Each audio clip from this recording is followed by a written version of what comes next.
Olá, gente! Tudo bem com vocês?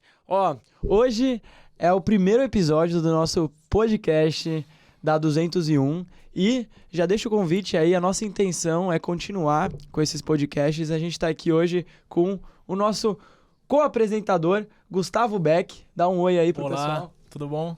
Sou o Gustavo Beck e é isso. E o nosso convidado de hoje, Murilo Parma. Um prazer estar aqui com vocês, pessoal. E eu sou Romenig Botelho, apresentador aqui desse podcast que, só para avisar vocês, ainda não tem nome. Então, se vocês quiserem fazer parte da história desse podcast, que pode ficar legal, né? Que pode ser aí um grande podcast um dia, quem sabe, você pode fazer história. Não faça história só quando o podcast estiver grande, né? Faça quando a gente tá aqui pequenininho. É isso mesmo, participem do desenvolvimento. A gente precisa de vocês agora. E as nossas ideias, e aí vocês... Se vocês quiserem dar uma ideia de podcast, vocês podem dar, mas ou podcast 201, ou 201 podcast, ou 201 histórias. Então, escolha aí, mandem aí pra gente o que vocês preferem, o que vocês querem, e daí a gente pode dar continuidade com o nome que vai ser escolhido por vocês. Hoje a gente tem um tema muito legal, na verdade um tema muito complexo que a gente vai tentar fazer de tudo aqui, que a gente consiga condensar ele, que a gente vai falar sobre cinema brasileiro. Mas, assim... Alguns episódios, na real, né? A gente pensa em fazer uma espécie de série, assim, que fala sobre cinema brasileiro, premiações, história... Sim. E eu ainda acho pouco, porque a gente tem a ideia aqui de fazer 3 episódios pilotos, né? Sobre cinema brasileiro, mas eu acho que vai dar muita deixa ainda pra gente continuar esse infinito, papo, assim. Essa conversa, porque realmente, pra falar de cinema... Para falar de cinema em geral, mas cinema brasileiro é algo muito amplo, né? Então, daria muitos episódios. E o que a gente quer hoje? O que a gente quer falar hoje? A gente vai falar sobre como o cinema brasileiro ele é mais prestigiado lá fora, internacionalmente, do que aqui. Como as pessoas lá fora respeitam mais o cinema brasileiro do que aqui. E a gente vai tratar esse assunto por várias vertentes. E para vocês que assistirem os outros episódios, vocês vão captar um pouco mais da nossa ideia. Hoje, esse é o tema do podcast. Como que o cinema brasileiro ele é muito mais respeitado, prestigiado, e como as pessoas veem muito mais o cinema brasileiro lá fora do que aqui no Brasil. E para falar sobre isso, a gente vai falar sobre 2 vertentes. Os 10 filmes brasileiros mais prestigiados lá fora, os 10 filmes brasileiros que mais fizeram sucesso internacionalmente falando, e os 10 diretores brasileiros mais conhecidos e mais prestigiados lá fora também. A gente separou alguns filmes, alguns nomes, e a gente vai discorrer sobre eles. Vocês querem falar alguma coisa sobre isso? Eu queria pontuar uma coisa sobre essa questão do cinema brasileiro lá fora, né?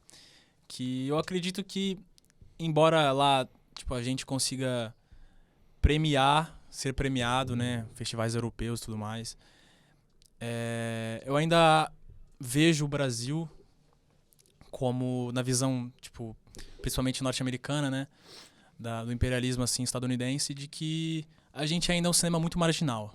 A gente não é tão valorizado assim de fato, porque a gente é considerado não um café com leite, não, mas algo muito de segunda linha, assim, sabe, que concorre vez ou outra na categoria, por exemplo, do Oscar, como melhor filme de língua não inglesa. Eu acho que isso também se a gente for olhar aí, a gente vai entrar num assunto muito mais complexo de história do cinema brasileiro. Se a gente for ver a história, de 1910 a 1930, Hollywood era era o grande cinema, né? Logicamente tinha na época o cinema francês, o cinema japonês, que batia ainda de frente com Hollywood, mas depois Hollywood vai se consolidando cada vez mais. Aí a gente passa pela época do cinema novo, que cinema novo a gente vai entrar muito nesse assunto aqui, porque o cinema novo ele é realmente muito valorizado lá fora, né, para as pessoas conceituais, e não tão valorizado aqui. E por conta do movimento dos cineastas do cinema novo, assim, o jeito que eles queriam ser representados lá fora e o jeito que eles batiam no peito, assim, digamos, lá nessa época aí, 1960, 70, é o que fez eles terem esse respeito de fato. Todos os manifestos que Glauber Rocha e companhia, assim, postavam e como eles militavam, né, desse jeito. Aí a gente vai ter o cinema marginal, que realmente as pessoas assistem aqui, mas aí era o ponto que eu queria chegar. Existe um ponto no cinema brasileiro que são os das pornochanchadas, né, que foram os filmes que as pessoas mais viram. Eu tenho certeza que os nossos pais assistiram Pornô Sim. Chanchada. Assistiram Pornô Chanchada na época e hoje fala que o Brasil só faz filme de sacanagem. E isso foi, na minha visão, assim, pelo que eu estudei do cinema brasileiro, isso foi criado pelos Estados Unidos. Porque os Estados Unidos viu que aqui ele tinha um grande polo de cinema e a gente tem que falar que, eu tô falando da década de 70, 80, 90, que os grandes filmes estadunidenses estavam vindo pra cá. E também tinha a questão da censura brasileira, né? Da Tinha. ditadura São militar. várias questões, né? São várias questões que permeiam esse assunto, Sim. que culminaram para o que a gente tem hoje, que são não só a política, que por muito tempo tentou boicotar o cinema brasileiro, tanto naquela época do Collor e hoje a gente teve com o Bolsonaro, mas também as próprias pessoas.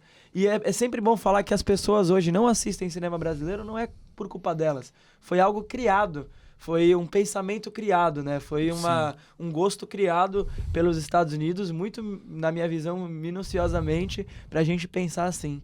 Foi tudo um plano, não é nada por acaso, não é nada porque eles são bonzinhos e conseguiram exportar a cultura deles para os outros países considerados marginais, assim, dentro do cinema e etc. Mas porque foi um plano deles, que é a questão do pós-guerra, com o plano Marshall lá na Europa, a questão do enfraquecimento das políticas nacionais assim da América Latina, e eles conseguiram ali achar uma brecha para exportar a mídia deles, a cultura deles, e conseguiram muito bem feito, que hoje em dia o brasileiro, sem ter assistido os filmes brasileiros de fato, critica muito o nosso cinema. Fala que só faz cinema, que nem falou, só sacanagem, ou só comédia Globo. Mas essa questão da porno chanchada, eu acho que foi muito uma imagem que eles conseguiram encontrar de uma válvula de escape para poder comercializar o cinema que eles tinham na época, sabe? Eles tentaram primeiro mostrar que tinham algo a mostrar de verdade com cinema marginal e tudo mais, com filmes sérios, com propostas sérias, e eu acho que o propósito comercial sempre vai falar mais alto, querendo ou não. Eles enxergaram uma forma de comercializar aquilo, entendeu? E é bom falar também que os filmes marginais tinham alguns sérios, mas também tinha uns que era bem... Acho que foi a mistura perfeita entre o, entre aspas, artístico e o popular. Sim. Porque eram filmes autorais que fugiam do padrão que era vendido lá na América do Norte, mas que ao mesmo tempo tinha muita gente na sala, né? Nas salas enchiam, o que é um diferencial do cinema novo, que embora tenha sido muito prestigiado pelos intelectuais e a imagem dos cineastas ficou muito forte lá fora, o povo brasileiro não assistia, não conectava com eles, né? A linguagem, o tema até sim, né? A questão da estética da fome, do Glauber Rocha, mas a forma do filme não dialogava com a gente, assim, com os brasileiros da época. Então, eram só os intelectuais que prestigiavam de fato, né?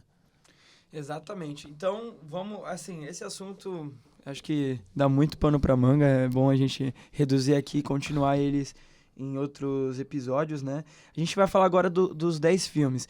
E é legal falar que aqui a gente vai tentar provar que por mais que existiu todos os boicotes possíveis pro nosso cinema ficar aqui e é até uma questão política, né? Não só de cinema, mas é uma questão política, social e histórica.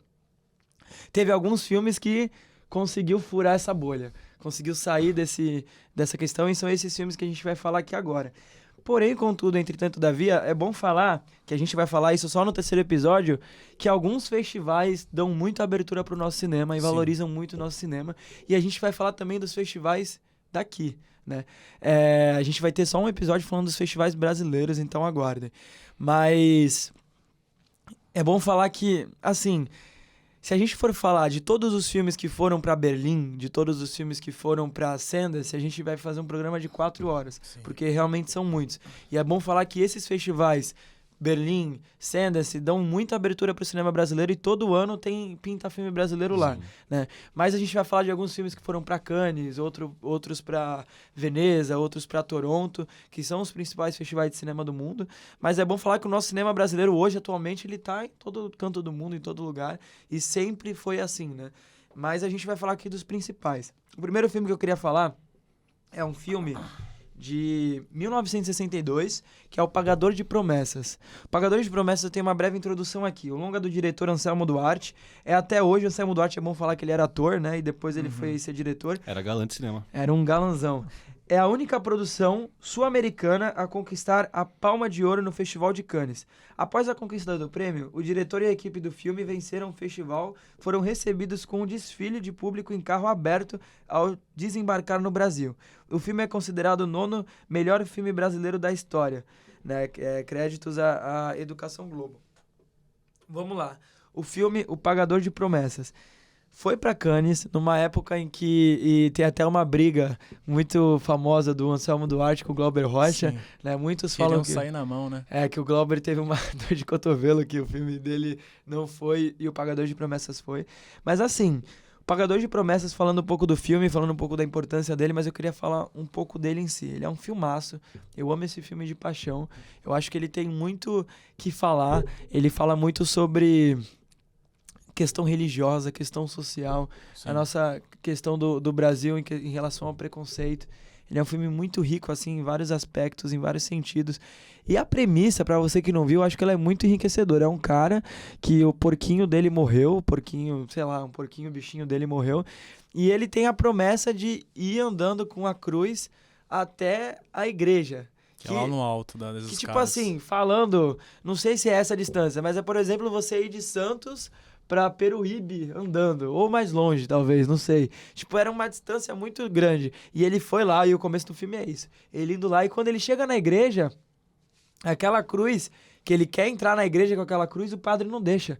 Porque o padre acha que é coisa de macumbeiro, né, na época. Qual era o nome da santa? Eu esqueci a santa Também não que ele falava. Mas enfim, era uma coisa do candomblé, da Umbanda. É. E daí ele não deixa. E daí o filme é sobre isso. Ele tentando entrar naquela igreja. E é muito legal porque ele vai começando a fazer sucesso e tal. Eu não vou mais falar da spoiler do filme. Mas é um filme muito, muito bom, assim, que eu gostei bastante. E vale muito a pena assistir. E eu acho que uma diferença do Pagador de Promessas pros outros filmes, tanto do cinema novo, tanto do cinema marginal, é que o Pagador de Promessas, eu acho que por ele ser um pouco mais direto, mais frontal, ele consegue... Até hoje ele consegue encantar as pessoas. Não Sim, encantar só o nicho cinéfilo. Eu acho que ele é um filme que consegue furar essa bolha. É um pouco popular também. Ele é muito popular. Sim. E ele consegue ser popular até hoje. Porque ele dialoga com muitas questões que a gente tem hoje em dia. Eu queria falar um pouco sobre essa questão da frontalidade desse filme. Porque ele trata de temas, né? O conteúdo tem um conteúdo muito brasileiro, assim. A questão da religiosidade, que é muito já era forte. É um tema frágil, geralmente, nessa época ele abordar isso de uma forma tão... A questão do cristianismo, né, do catolicismo, sobre as religiões de matriz africana e tudo mais, todo esse preconceito, que são temas que também são tratados em muitos filmes do cinema novo, por exemplo, principalmente do Glauber Rocha.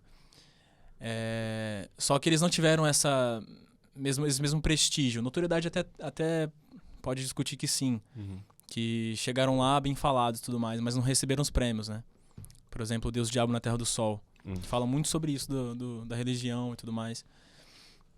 Só que a forma, né, o jeito que o Anselmo Duarte ele trata o filme tem uma estrutura bem clássica, digamos, algo bem palpável pro que estava sendo feito lá na Europa, nos Estados Unidos, tudo mais. Tem uma estrutura narrativa bem... Apareceu aqui, foi indicado a melhor filme estrangeiro também. Isso é interessante falar. Doideira. Tipo assim, eu creio que o filme tem uma autoridade, uma questão de cinema de autor, assim, bem grande até, do Anselmo e tal. Isso, sim. Só que ele tem uma estrutura bem clássica, assim. Eu acho que esse é o motivo dele ter sido tão bem aceito, tanto popularmente, entre nós, quanto lá fora, e ter ganhado o prêmio mais prestigiado, assim, da Europa, digamos. A estrutura de roteiro, eu acho que tu falou muito bem. A estrutura de roteiro. Meio fim, assim, sabe? É uma estrutura clássica, uma jornada ali. Tem até jornada do herói, né? Tem até uma questão de jornada que eu não sei nem o nome disso quando a gente vai falar de roteiro, mas ele é um personagem que, como... Eu vou dar 2 exemplos aqui meio maluco. Forrest Gump e Coringa. Nossa, bem opostos. Por que eu tô falando deles? Porque são personagens que, inocentemente, sem querer, muda muita coisa. Forrest Gump e Coringa tem isso. Eles não querem mudar, mas eles mudam. E o Pagador de Promessas tem muito isso também, né? E a inocência deles, eles não querem mudar nada, mas todo mundo, o protagonista externo, né? O externo começa força. a criar holofotes que ele não queria, né? Então acho que isso é uma estrutura que mexe muito com as pessoas. Pulando para outro filme, a gente vai falar agora do segundo filme da nossa lista, que é O Pichote, A Lei do Mais Fraco, do Hector Babenco, que... Não vou falar do Hector Babenco, porque ele pode aparecer aí futuramente na lista. Novidades em breve. Mas o Pichote, A Lei do Mais Fraco, ele é um filme que também é muito bom. Tem a introduçãozinha aqui dele. Ele é um filme de 1971, dirigido pelo Hector Babenco. Foi indicado ao Globo de Ouro de melhor filme estrangeiro e venceu outras diversas premiações estrangeiras. Roger Ebert, considerado um dos maiores críticos do cinema da história, ele falou que atualmente o longa é um clássico instantâneo. No Rotten Tomatoes, tá aqui, Pichote, que o Gustavo não é tão fã do Rotten, Pichote possui uma limitação de crítica de 100% de público e 94% da crítica. Tu vê como esse Forte. filme, ele é aclamado, 100%. Modíssimo. Por mais que o Rotten não é um site mais, É que o sistema deles é, tipo assim, o pessoal não tem muito uma consciência de como funciona e acha que aqueles Exatamente. números são absolutos e exatos. mas não é bem ainda assim. assim 100% é uma coisa que há de se considerar. Impressionante. E assim, ele é um filme que tenho muitas coisas pra falar sobre ele. Tem a história famosa que o protagonista, depois desse filme, faleceu, né? O protagonista do Pichote. O protagonista do Pichote, Criancinha, não sabia. ele realmente passou, ele tinha aquelas... E, inclusive, isso inspirou não. Cidade de Deus quase fez a mesma coisa, que é pegar pessoas da periferia, colocar ali pra fazer o filme, e essas pessoas rodam o mundo, vão pro Oscar, vão pra um monte de lugar e depois voltam pra realidade delas. Sim.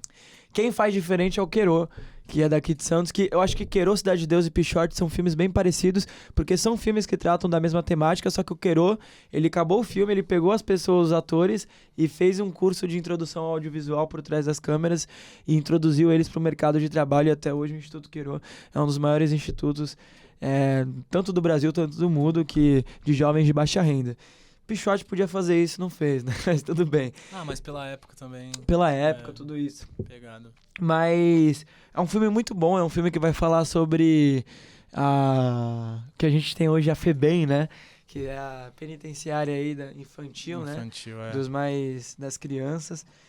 E é um filme muito pesado, assim, tanto pra época. Acho que o Hector Babenco ele já tava mostrando a personalidade. Hector Babenco tem um pouco de problemáticas com ele, mas assim, ele é um ótimo diretor e ele realmente soube fazer um filme muito bom pra época e eu acho que veio influenciar muito também futuros filmes.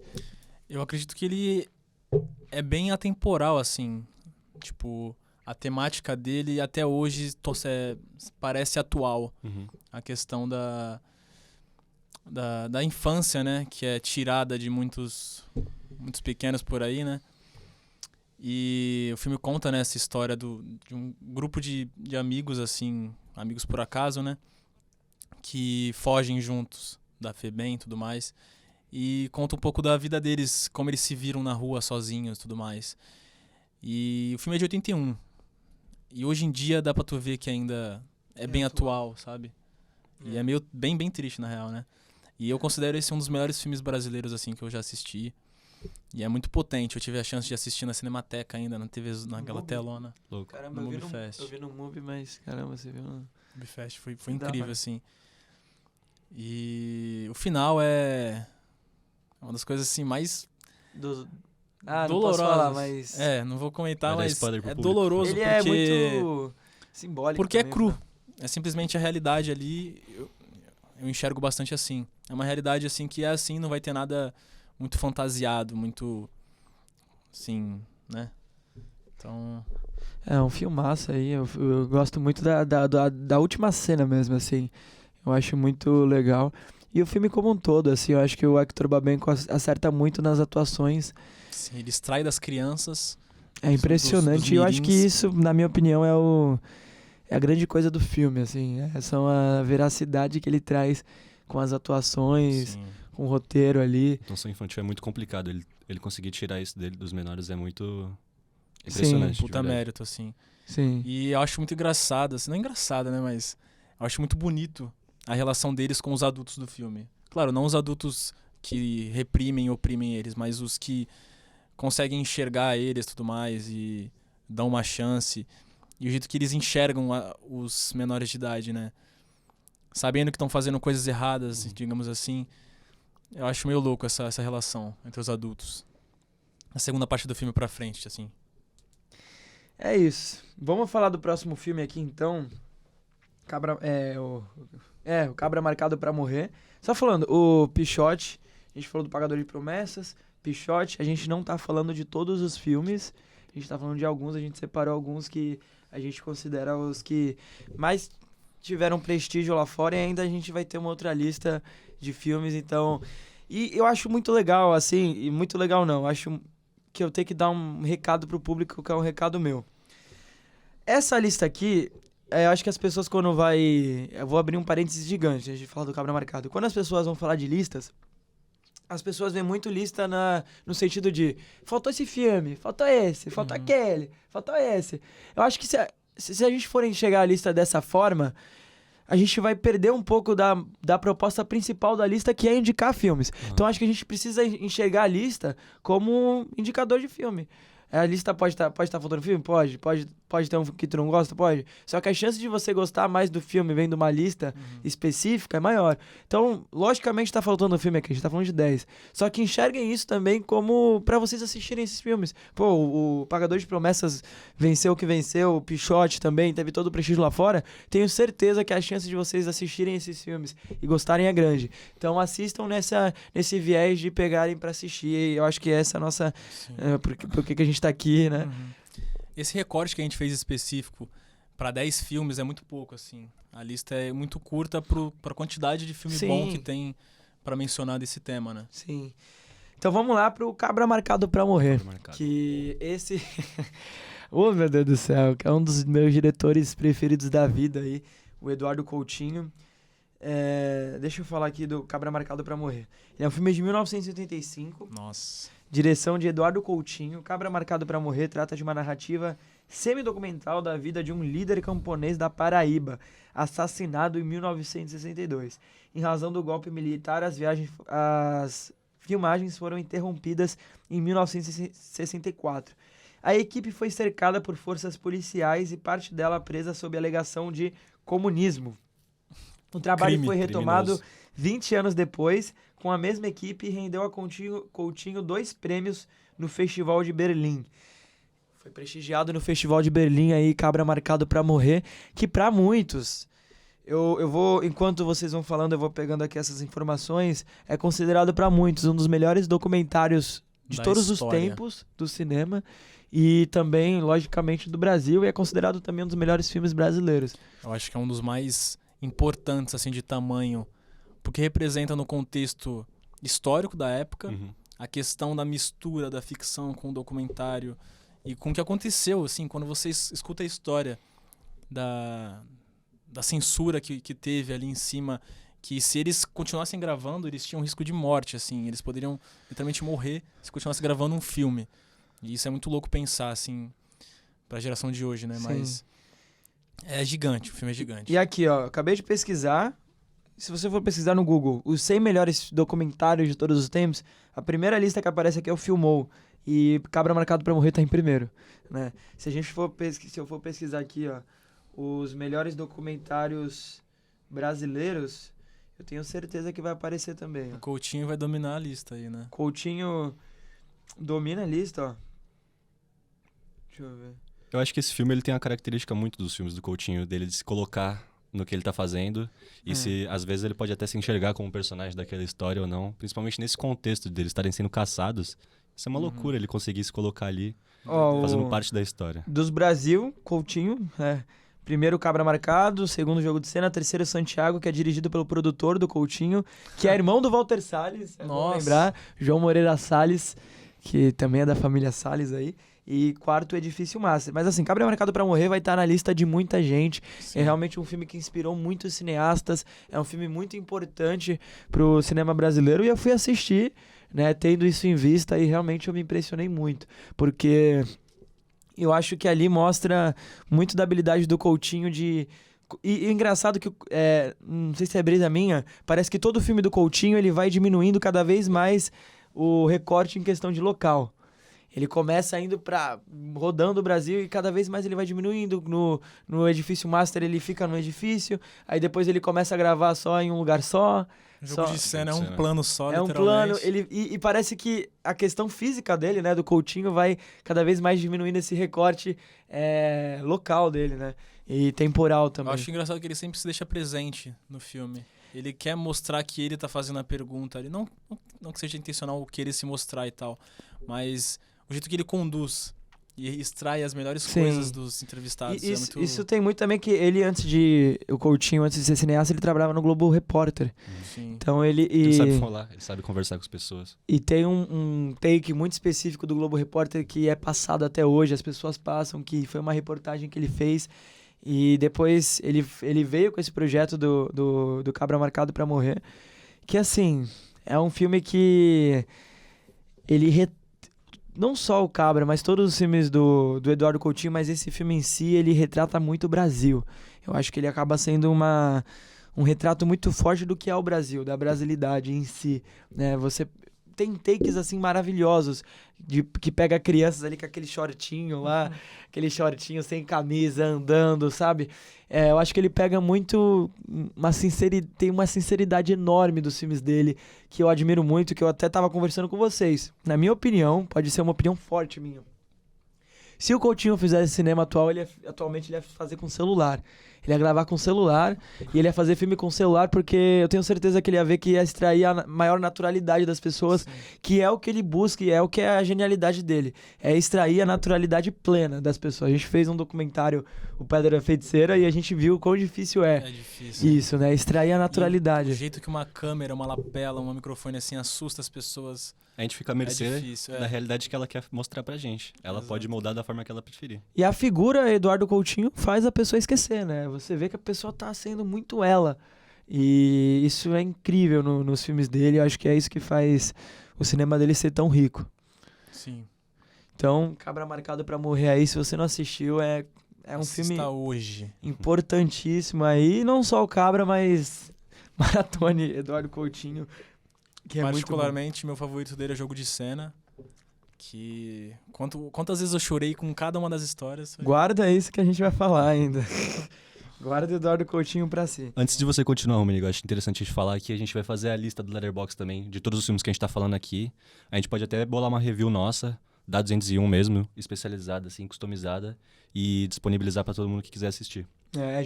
Já vamos, assim, você assistiu esse podcast, caraca, eu quero assistir esses filmes. Vai lá no a gente vai facilitar a tua vida, ao invés de você escutar com um caderninho anotando, vai lá no Letterboxd que vai estar ali tudo certinho ali pra você ver e pra ficar guardado lá. Com anotações nossas também lá. Com anotações, com tudo direitinho. Vamos pro quarto filme. E o quarto filme que a gente vai falar... Esse aí, aí a gente já chega num ponto em que a gente fala e as pessoas conhecem. Se você for falar com a sua avó, com o seu tio, que... Tá certo a câmera aí? Continua falando, o áudio tá aí. Se a gente for falar com a sua avó, com o seu tio, com a pessoa do bar, com a pessoa do mercadinho, a pessoa, já vi, gosto. Vai conhecer. Que é o Central do Brasil. Que foi um filme que... Assim, fez um sucesso estrondoso, não só fora, mas aqui no Brasil também, é importante falar. É um filme que o brasileiro, quando vai falar de Central do Brasil, ele dá aquela tristeza, né? Porque... Teve o acontecimento do Oscar, né? Aí é uma outra discussão que a gente pode entrar, que é gigante. Não é que o Brasil precise ganhar o Oscar, assim, não é... a gente precisa ganhar o Oscar, não. Isso não vai cravar que a gente... Não vai resolver nada, nenhum dos nossos problemas será resolvido. Só vai ser uma cereja do bolo, ganhamos o Oscar. Aí assim, é legal ter pessoas trabalhando hoje, tentando, né, dar esse prêmio pra gente, mas não é que a gente precise. Mas que foi roubado. Então, era isso que eu ia falar. Acho que o momento mais próximo que a gente chegou de ganhar um Oscar foi com a Fernanda Montenegro. Pra melhor atriz. Que a atriz que ganhou, eles estavam contando essa história pra mim, vocês, que ela deixou o Oscar... Hoje em dia, esse ano ainda, ela fez uma entrevista pra uma revista famosa lá dos Estados Unidos E aqueles takes dela mostrando a casa e tudo mais, sem querer, eu acho que foi sem querer, mostrou o take da porta dela, de uma entrada do jardim, e tinha o Oscar sendo usado de... Estatueta do Oscar. A estatueta sendo usada de... Encosto da porta. Encosto de porta, assim, pra segurar a porta. Então, aí, ó. Além de ser contra as regras do próprio Oscar, né? Quando você se assina e se inscreve pra fazer parte da academia, você assina os termos. E isso não pode acontecer, né? Aí falaram que iam tirar o prêmio dela e tal. Pra tu ver, se fosse aqui no Brasil, se uma brasileira ganhasse, eu acho que ela... O jeito que ela trataria aquela estatueta seria... Até por ser a única estatueta. E eu acho que ia ser muito simbólico ser pra Fernanda Montenegro. Naquele filme, Fernanda Montenegro, uma das maiores atrizes que a gente tem, né? Se não for considerada a maior atriz de todos os tempos do cinema. O filme dirigido por Walter Salles, né? O nosso bilionário preferido. Filho de papai. Central do Brasil foi indicado a 2 Oscars. O melhor filme estrangeiro e melhor atriz. O filme fez bonito em diversas outras premiações importantes, como o Globo de Ouro, o BAFTA de melhor filme estrangeiro, ganhou o BAFTA de melhor filme estrangeiro. O BAFTA é grande. O BAFTA é quase um termômetro É um dos 3 principais termômetros do Oscar. Assim. E o pessoal, quando ganha o BAFTA, dá aquela iludida legal, né? Sim. Que vai ganhar o Oscar. E no Festival de Berlim venceu o Urso de Ouro de melhor filme e o Urso de Prata, né, de melhor atriz, além de faturar o prêmio especial do júri. Ao todo, foram mais de 30 prêmios internacionais. Gigante, hein? Central do Brasil, que faz parte aí se a gente for ver dos movimentos cinematográficos que a gente tem, da retomada do cinema brasileiro. E aquela época que era tão difícil fazer cinema brasileiro, era só o filho do acho que é Banco Itaú, né? Simplesmente. O cinema já é a arte mais cara do planeta, assim, né? Então, sempre foi algo bem elitizado, assim, difícil de fazer. Então, muito dos cineastas mais famosos, ainda mais antigamente, assim, eram um pessoal classe média, um pessoal bem burguesinho, assim. Sim. Né? Porque acho que hoje o cinema ele tá cada vez mais ficando mais democrático, né? Eu acho que eu tenho uma afirmação meio forte, não sei se vocês e você que tá aí vai concordar comigo. Naquela época era mais difícil fazer cinema, porém era mais fácil se destacar. E hoje é mais fácil fazer cinema, porém mais difícil se destacar. Naquela época, eu acho que... Eu fico pensando se um filme como Central do Brasil fosse feito hoje, se ele ia ter tanto destaque como na época.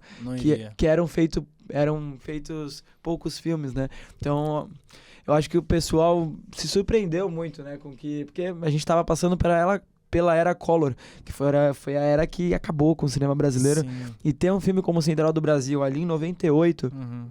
Eu acho que surpreendeu muito as pessoas e realmente, a gente pode falar o que for, retomada, estética de não sei o quê, e não sei o quê. Da fome. Cosmética da fome, e não sei o quê, Walter Salles, Banco Itaú, rico. Bilionário fazendo filme sobre pobreza. É um filme bom, eu não tenho o que falar, né, a minha língua queima pra falar, porque ele é um rico fazendo filme sobre pobre, mas é um filmaço, não tem o que fazer. Ele tem, acho que a mesma questão do Pagador de Promessa, que é uma estrutura muito clássica, linear, início, meio, fim, jornada assim, com todos os pontos redondinho, assim, digamos. E destaque para as atuações, né? Muito. Então, absurdo, assim. Fernanda Montenegro arrasou de um jeito. É a atuação sutil que me ela arrepia trabalha. Só de lembrar da cena. Não vou nem falar a cena que vocês já sabem quais são. Meu Deus do céu, é lindo. Acho que é o filme que minha mãe mais comenta, assim, ela não assiste nada de filme, mas ela sempre fala, nossa... É um filme muito triste, filme muito Brasil. E realmente tem... Os takes é muito lindo, assim, o filme. Ele tem takes bem poéticos, assim. O jeito do Walter Salles filmar é muito legal. Tem takes que ficam na nossa mente.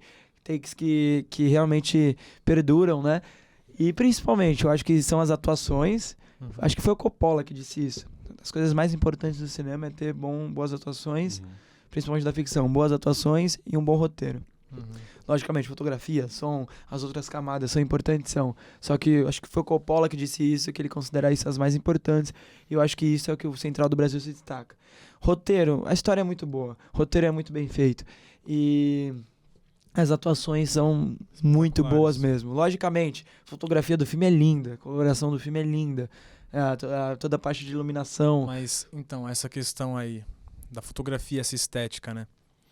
Que acho que foi o filme que foi o primeiro a entrar nesse círculo do que... Eu esqueci o nome da autora, mas ela foi muito importante, que ela escreveu um texto, um artigo sobre a cosmética da fome, que seria meio que uma continuação, assim, algo meio antagonizando a questão da estética da fome do Glauber Rocha, né? O manifesto dele de 1966, eu acho. E acho que em 2001, 2000, ou até mesmo 2002, depois de lançar o Cidade de Deus, ela escreveu esse texto sobre a cosmética da fome, né? E como filme Brasil os filmes do Brasil começam a tratar essa questão da pobreza, da fome e tudo mais de um jeito meio pejorativo, não pejorativo, mas Sensacionalista. algo bem pra vender mesmo, comercial, algo pra, tipo assim, mostrar a pobreza daqui pra agradar os gringos, né? E foi o primeiro filme assim que teve uma notoriedade no Oscar, né, assim, brasileiro, acredito eu. Então, Teve tem muito outros, disso, assim, sem mas... juízo de valor aqui, se falar se isso é bom ou ruim. Mas é um filmaço. Não, eu acho que as pessoas, elas realmente, elas têm que ter esse senso crítico, eu acho importante ter esse senso crítico da cosmética da mas fome, não etc. apaga a qualidade do filme. Mas não né? apaga nem um pouco a qualidade e até a importância que o filme tem pro nosso cinema. E, gente, vou dar uma notícia aqui, boa ou ruim pra vocês. Esse episódio era pra ser tudo um só, porém a gente percebeu que a gente fala mais que a boca, né? Então a gente vai ter que dividir ele em duas partes. Então essa é a parte 1 que vocês ouviram e voltem aqui pra parte 2. Vai ser o mesmo tema, mesmo tudo, né? Tudo que a gente tava falando. Então voltem aqui pra ouvir e assistir a parte 2, porque a gente vai continuar esse nosso papo. Tem algum recado pra dar pra eles? Então, se vocês quiserem, participem da enquete do nome. Se vocês continuarem curtindo aí, acompanhar a gente. Muito importante pra gente. Também a lista do Letterboxd vai estar lá. Acompanhem tudo com nossos comentários, nossas anotações. Vai estar tudo bonitinho pra vocês darem uma olhada e assistirem os filmes. Isso, colocaremos tudo na descrição. E se você gostou, assista, não deixa de perder o próximo episódio, hein? Não deixa. Uma merda isso. Nossa, Não deixa de perder, então a pessoa vai lembrar de O não Beck assistir. não sabe se é... Não deixa de perder, pô, então não vou assistir, nem fodendo. vai, é só minha parte. Rebobina. Dá pra cortar. Dá pra cortar. Vai. Rebobina, vai. Agora eu tô nervoso, velho. Não, seria legal isso, ficou engraçado. Não corta, ficou bem legal isso. Não deixa de perder. Vai. Fala. Fala. Bom, vamos deixar todos os links aí na descrição. E não deixe de assistir o próximo episódio, viu, galera? Até mais.